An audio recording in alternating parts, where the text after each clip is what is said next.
It's National Wheaties Week.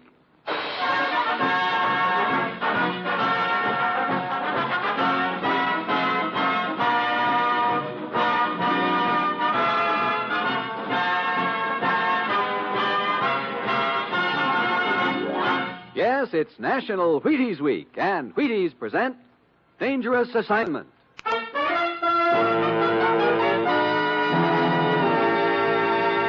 On stage tonight from Hollywood, Dangerous Assignment, another in the Wheaties big parade of exciting half-hour presentations.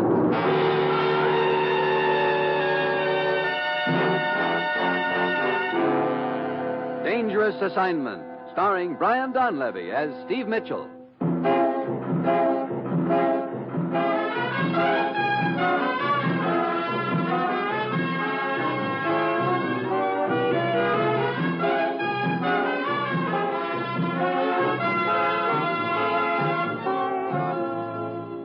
Yeah, danger is my assignment. I get sent to a lot of places I can't even pronounce.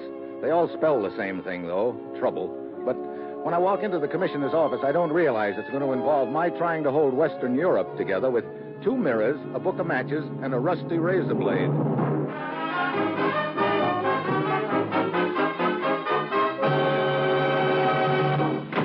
Morning, Commissioner. Ruth said you wanted to see me. I do, Steve. You're flying to Paris. But don't get any ideas. Well, I can dream, can't I? I'm afraid this dream's going to turn into a nightmare. Oh, swell. What's the deal? Tell me, what do you know about Aristide Reynal, Steve? Reynal? Oh, sure.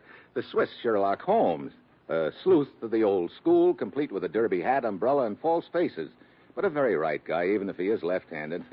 And also one of the sharpest little detectives in the world. That's right. But I see you don't know the latest about him. What's that? Last night in Paris, Aristide Reynal was murdered. What? Yeah, I'm sorry to hear that. I really liked the little guy. Who did it? We think it was our old friend Lupac, Steve. Lupac? Is he still on the loose? More than ever. Now, Steve, I don't have to tell you about Lupac. He's a hired killer and the cleverest man we've ever had in our hair. I'll tell you how clever he is. He's been operating 5 years that we know of. We're fairly sure he's implicated in at least a half-dozen assassinations, and yet no one even has a description of him. Yeah, I know that. Look, Commissioner, Aristide Reynal was a sort of a friend of mine, but I don't think you'd be sending me over to Paris to find Lupac for that reason. No, there's a lot more to it than friendship, Steve. You see, representatives of several European nations have been trying to hold top-secret conversations in Paris for the last week. What do you mean they've been trying? Every time they schedule a meeting, one of the representatives meets with a fatal accident, and I don't mean accident. I see. We think Lupac is responsible for those murders, that he's been hired to hamstring those negotiations. Now, Steve, they're going to try to meet again next Monday. Lupac's got to be caught before then. Get over to Paris, work with Inspector Murat of the Sûreté, and find Lupac. Well, that's it. You've got your assignment. Good luck.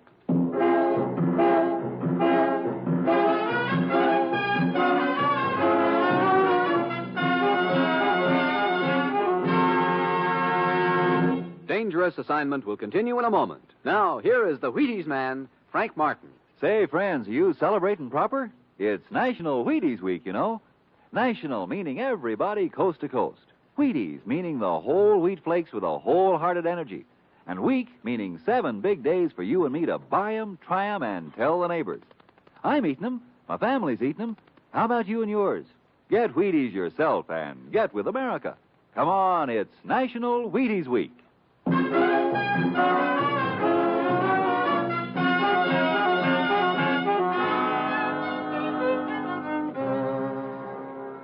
That's what I like about my job.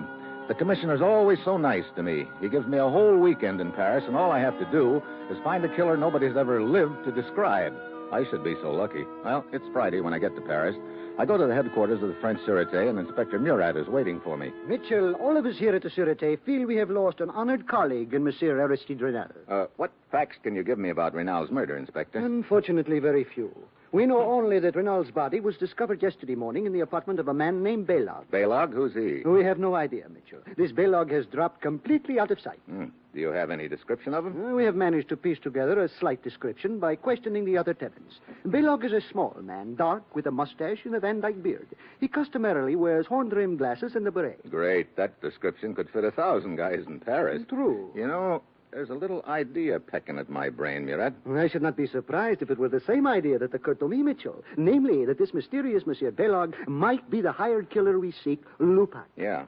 You got a key to this Balog's apartment, Commissioner? Yes, we have left everything untouched for the time being. Good. Come on. I'd like to take a look at it.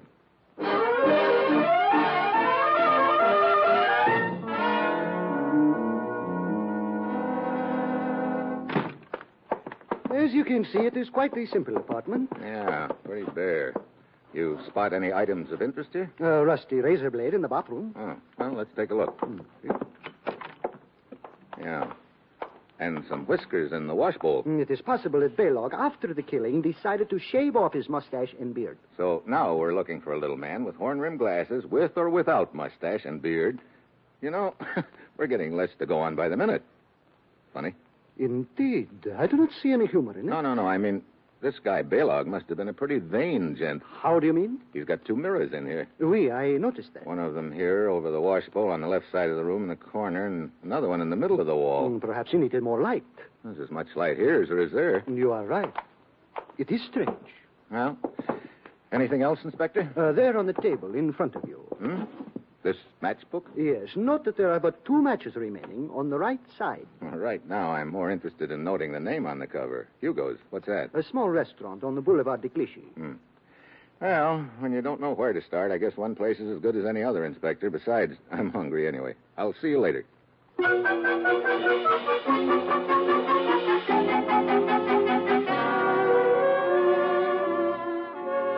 So I head for Hugo's. And, of course, every other guy I see on the way there answers Balog's general description, which gives me a good idea what a sweet job it's going to be finding him. Inside the restaurant, a mournful-looking little gent is circulating from table to table, sawing away at a fiddle for the benefit of a few moonstruck couples. Then a tall, skinny gent spots me standing in the doorway and comes up to me. Welcome to Hugo's, monsieur. Are you the official greeter? I am Hugo. Oh, good. I'd like to talk to you. Where can we sit? Why, at this table right here. But if you are selling anything, I am not in the market. Business, it stinks. Don't worry, I'm not selling anything. Oh, my friend, I now have much warmer feeling toward you. In that case, I would like to sell you something. A dinner fit for royalty. Later, but right now I'd like a little information. Did you ever hear the name Balog before? Balog? Balog? What are you doing, memorizing it? Oh, but of course, Balog, a steady customer, noble. Oh, at least he was. Was what? A noble soul or a steady customer? In Hugo's mind, there is no difference, my friend. But to be brief, I have not seen Monsieur Balog in here for the last few days. I don't wonder. But before that, he used to come in regularly, huh? Now you're making me slightly uncomfortable, monsieur. Mitchell. Why? Mitchell. Very simple. When inquiries are made about my steady customers, sometimes makes them very nervous. Then they become unsteady customers. And then Hugo's nerves become unsteady because it means he is losing money. I get it. You think $5 American would steady your nerves, Hugo? Would be interesting experiment. Place the bill in my hands. Here you are. Uh-huh. The experiment worked? See, my fingers, they are not quivering one bit. Yeah. Amazing, isn't it? Now, about filling me in on this guy Balog. Of course. He came in here regularly, usually in company of another man. What did this other man look like? Oh, he was small, about Balog's size. Very inconspicuous-looking man. Let me see. I believe he usually wore derby hat and carried umbrella with him. Derby hat, umbrella. Hey, wait a minute. Look, here, take a look at this picture. This isn't the guy by any chance, is it?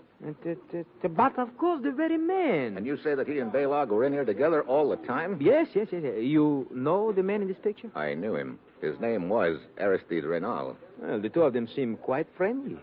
I don't get it unless... Don't get what, my friend? I'll skip it. Well, thanks for the information, Hugo. Oh, but there is more. Huh? Indeed. Let us say that you have paid only for the main course of the dinner.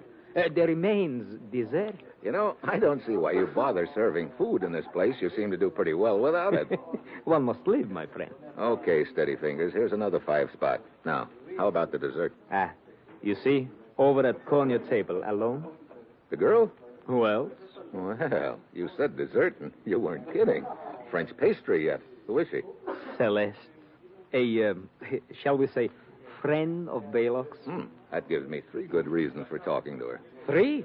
What are the other 2? Her eyes, of course. Well, I'll see you later, Hugo.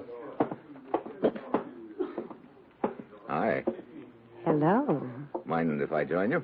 Why not? Good question. I am drinking Pernod in case you want to buy me another drink. Sounds like an open and shut in case. Waiter, Pernod and scotch. Oui, monsieur. You're a friend of Baylog's, aren't you? Why? You've seen him lately? Why? Your needle is stuck. I owe him some money. Give it to me. I will give it to him. No, thanks. Not that I don't trust you. I just don't trust you. I'd rather give it to him myself, Celeste. Suit yourself. I have not seen him lately. I see. Did you ever hear him use any other name beside Lebuck? Other names? Lupac, for instance. For instance, no. But why do we talk about Baylog? He bores me. I know something much more interesting to talk about. What's that? Celeste and, Steve. Celeste and Steve. It sounds nice. Yeah. Might be an interesting topic of conversation at that. Where do you think it would lead us? Maybe to 36th Rue St. Anne. What's there? My place. Oh, well... Here are your drinks, monsieur. Scotch and Pernod. You're a little late, Buster. We're leaving. There you are. Merci, monsieur. But the drinks, what shall I do with them? Well, you might... No, just drink them. Come on, Celeste.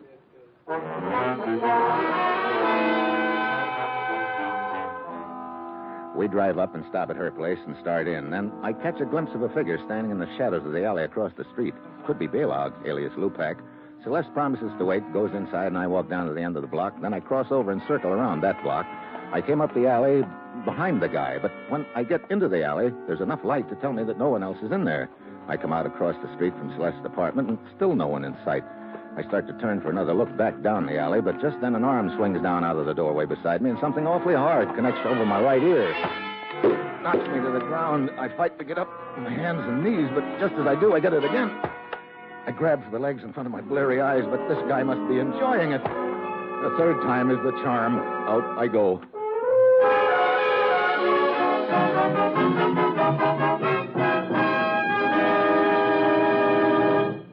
Steve Mitchell will continue his dangerous assignment in just a moment. It's National Wheaties Week. Hello, this is Frank Martin, the family man. Yes, sir, a family man with a wife and a son and a home like yours. Pretty much like the man around your house, I'll bet. I wake up hungry, and I do mean hungry.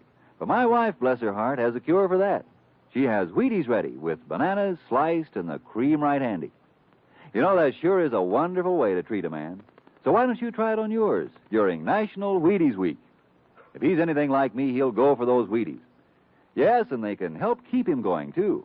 There's a whole kernel of wheat in every Wheaties flake. Not bad, huh? A whole kernel. So I'm asking you to try Wheaties once during National Wheaties Week, won't you? Try 'em.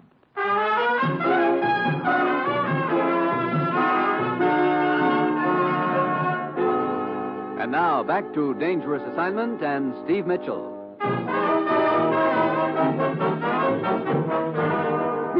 Mitchell! Oh. Mitchell!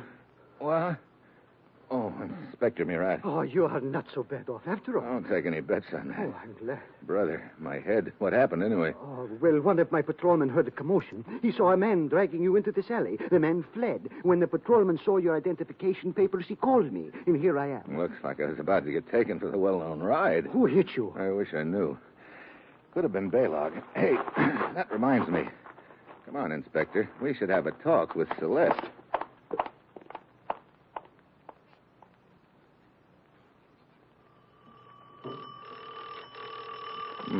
No answer. She may have gone. On the other hand, she may be hiding in there. You got a pass key? Oui. Let's find out. Very well. Here it is. Now, watch it. Baylog may be inside, too. That possibility has also occurred to me. I'll get the lights. Empty. You know, there's something that bothers me about this whole setup. What is it? That's the trouble. I can't put my finger on it. It's like listening to a pretty little tune and hearing a discord every now and then. Like, for instance, Hugo told me that Baylog and Aristide Renal were regular customers at his restaurant and that they seemed very friendly. Monsieur Renal was what we might call a detective of the old school. I am sure the idea of assuming another identity and befriending Baylog would have appealed to him. Yeah, like I say, that could be it. And if that was the only discord, I wouldn't pay any attention to it. There are others? Just little ones, like why the two mirrors in Baylog's bathroom? You think there is a significance there? Right now, I'm having trouble thinking at all with this lump on my head. Look, I'm going back to Hugo's and see if he can give me any more leads on Celeste. I'll check with you later at headquarters.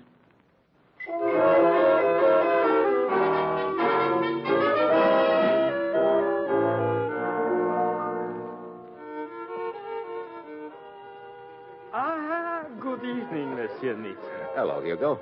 Hey, looks like you're doing quite a business. No, these are not customers. They are would-be waiters. Waiters. Today I need a waiter. I put in paper advertisement, and they pour in a flood. Oh, but I do not think that you come back here to talk about waiters.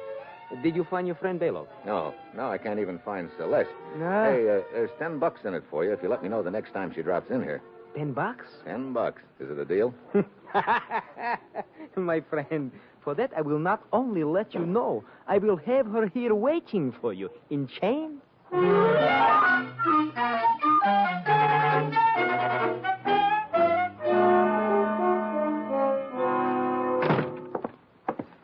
Mitchell, were you able to find out anything more at Hugo's? Only that he's having employment troubles. Tell me, are you still hearing little discords in this tune we are listening to? Yes, I am. I'm beginning to think that the discords could add up to a whole new tune. Pardonnez-moi. Hello? Oui? What? Allons, Rico. Very well. The trail is warming up, Mitchell. How so? At your suggestion, I have had one of my men watching Celeste's apartment. He reports that a man answering Belog's general description just went inside. Okay. Well, that sort of knocks my new tune into a cocked hat. Come on, let's go.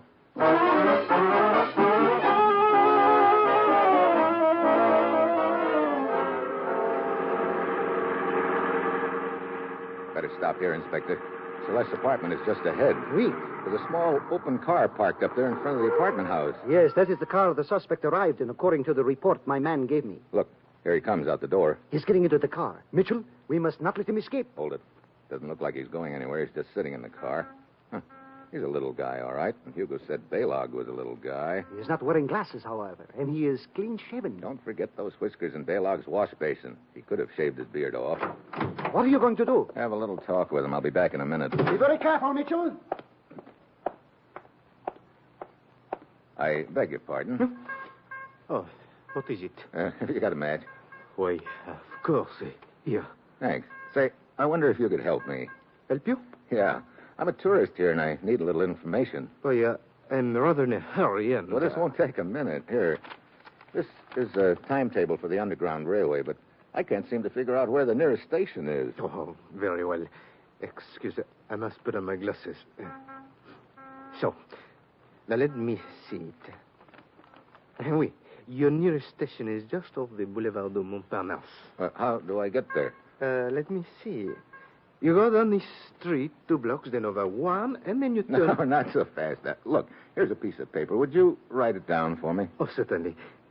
Sorry to put you to the trouble. There. Oh, it is quite all right. Here you are. Thank you very much. Well? I don't know. Could be Belog, all right. He had to put on glasses to read the timetable. In that case, perhaps we... Mitchell, look! Yeah, Celeste just jumped into his car. Come on, Murat, get this baby started. We don't want to lose him now. So, for the next 30 minutes, we chased them down a dozen assorted side streets and alleys, but we can't seem to gain on them. Finally, we spot their car pulled up in front of a 4-story warehouse. Neither the little guy nor Celeste is in the car. We pull up behind it. They must be somewhere in that building, Mitchell. Yeah, but where? This is a lot of building, looks like. One of us had better go to the rear entrance, the other take the front. Okay, you, Murat, get back!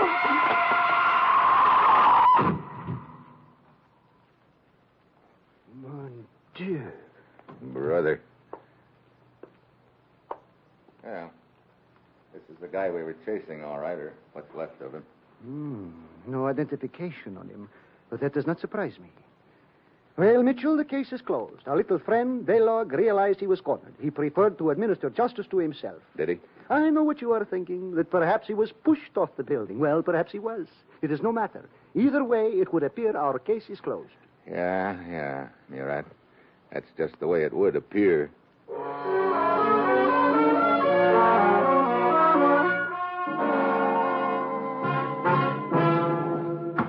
Monsieur Mitchell, intrigue. international cooperation is a wonderful thing, and it has been a privilege to work with you in this affair. But I must say I am becoming increasingly annoyed at your present attitude. Sorry. It is true we have identified the body as that of Harold Pravda, an unemployed waiter. But to me, this means nothing. If Baylog was Lupak, as we believe him to be, he was quite capable of assuming a dozen different identities. I know all that, Inspector. But I tell you, the whole thing fits into place. Observe. First, we know that Aristide Reynal was on the trail of the notorious Lupak. Second, Reynal is murdered in the apartment of a mysterious little man named Baylog. Third, we know that Celeste is a friend of Baylog's. Fourth, we chase Celeste and a little guy to a warehouse. The little guy takes a dive or gets pushed off the roof. Exactamo. And furthermore, this little guy, as you call him, answers Baylog's description, even to the horn-rimmed glasses which he put on to write directions for you when you approach. Hey, hold it right there. What? You just said something, Inspector. I remember now. That little guy wrote out the directions for me right-handed. Is this so unusual? It's unusual enough to take us back to Baylog's apartment right now. Baylog's apartment? But surely if Baylog is dead... Baylog is dead, all right, but if my hunch is good, there's something a lot more important than Baylog in his apartment. But what could it be? The answer to this whole deal.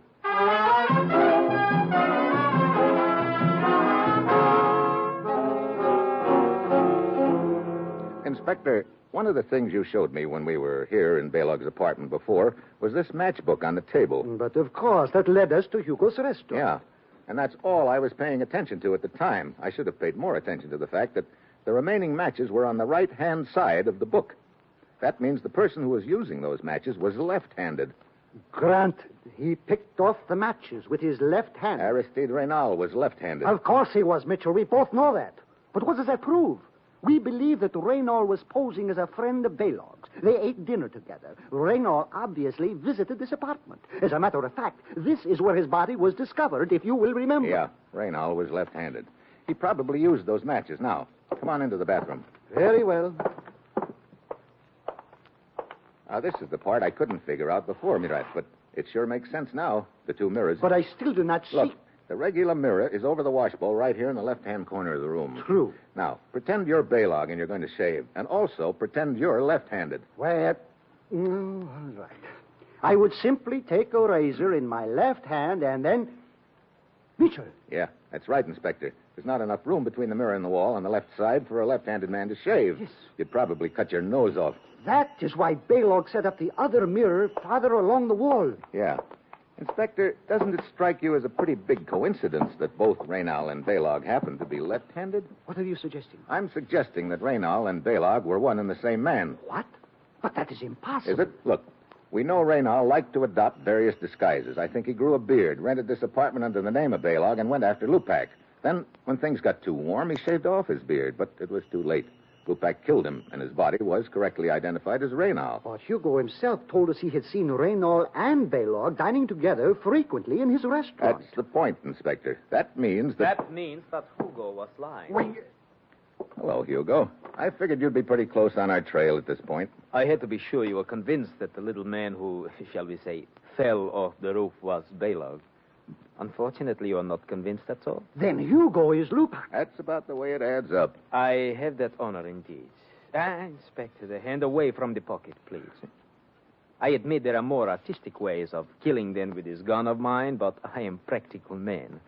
I always suit the weapon to the occasion. You were pretty smart in this deal, weren't you, Hugo? Up to a point. When you found out that we believed there was a guy named Baylog and that he'd killed Reynal, you decided to keep the story alive.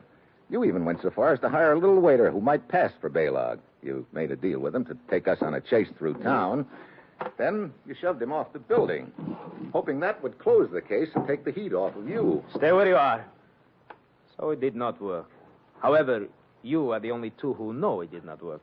And you can be easily disposed of. Mitchell, stay where you are. Don't worry, Hugo. I'm not getting any closer to you. I'm just walking sideways. Stop. You know, Hugo, for the first time in your life, you're going to have to make a choice. I said stop. Okay. What do you mean? Up to this point in your illustrious career, you've always been told who to kill. Now you've got to choose, me or Murat. I shall kill both of you. Oh, no. We're on opposite sides of the room now, and you're right in the middle. Whichever one you shoot, the other's going to jump you, and you won't have time to get us both. So, which one of us it is going to be, Hugo?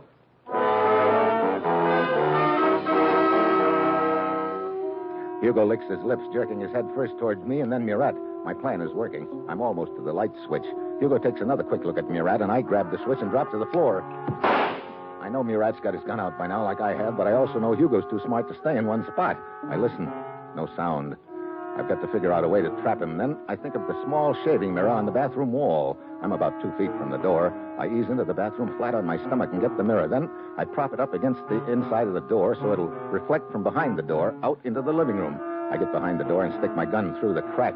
Then I take my cigarette lighter, reach back behind me, and light it. He takes a shot at the reflection, and I've got his location pegged. Murat. I am all right, Mitchell. Okay, I got the right guy then. Get the lights. Oh, indeed, you did get the right man, Mitchell. Huh. He's still alive, but I don't think for very long. Your mirror device was most effective. Well, I guess it was pretty fitting, Inspector. That mirror was what tipped us off to the whole deal anyway. It would appear the old superstition about breaking a mirror is true. No, you're wrong there, Inspector. This proves that superstition is all wet. Hmm? How do you mean? Well, breaking a mirror is supposed to bring 7 years bad luck, isn't it? Well, yes, I guess it is. So it sure isn't true for Hugo anyway. He should live that long.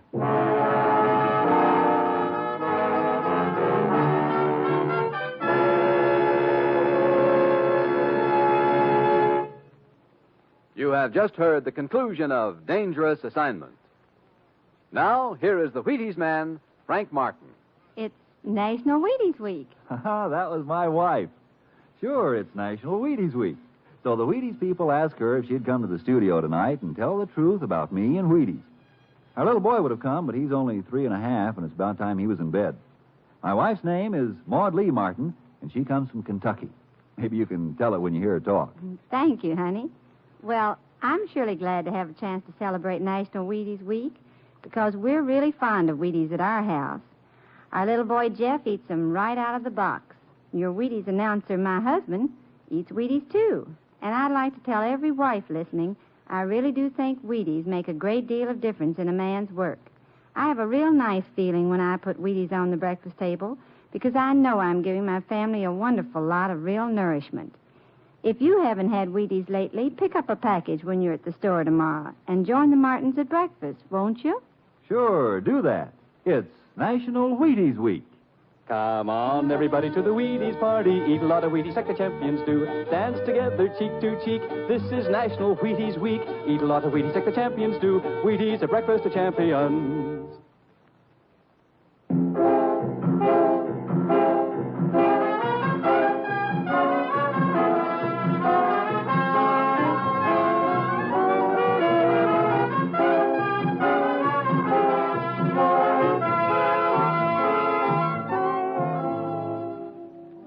Dangerous Assignment, starring Brian Donlevy as Steve Mitchell, is written by Bob Reif, with music composed by Basil Adlam and conducted by Ralph Hollenbeck, and is produced and directed by Bill Carr. Join us again next Wednesday when Brian Donlevy as Steve Mitchell embarks on another Dangerous Assignment. And this is the Wheaties man, Frank Martin, inviting you to listen Thursday, that's tomorrow night, to Sarah Berner in Sarah's Private Caper on the Wheaties Big Parade. See you then. And remember, it's National Wheaties Week.